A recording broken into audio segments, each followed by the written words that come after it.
ఈరోజు మా ఇంటి బతుకమ్మ పేరుస్తున్నాను. చూసి ఎలా ఉందో చెప్పండి.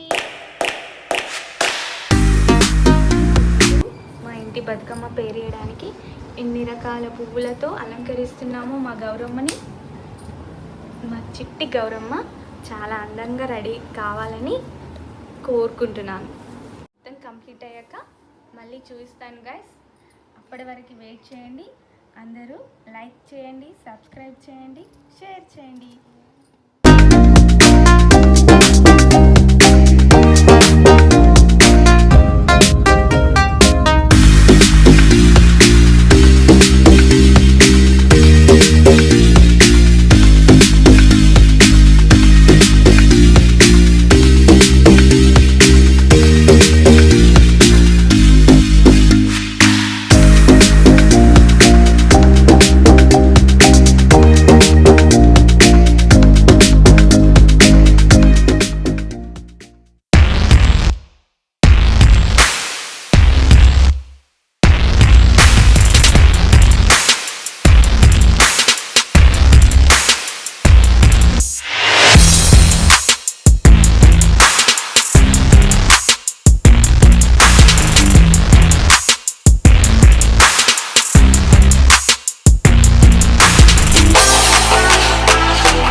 గాయ్స్, మా ఇంటి బతుకమ్మ రెడీ అయిపోయింది.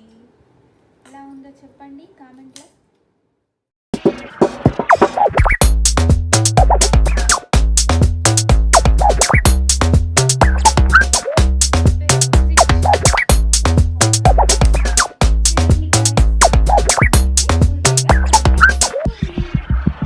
కదా మా అమ్మ బతుకమ్మ ఎలా తయారు చేసిందో. వీలైతే సబ్స్క్రైబ్ చేసుకోండి. ఛానల్కి కొత్తగా వస్తే కూడా సబ్స్క్రైబ్ చేసుకోండి. బెల్ ఐకాన్లో పెట్టుకోండి. Like, share and subscribe.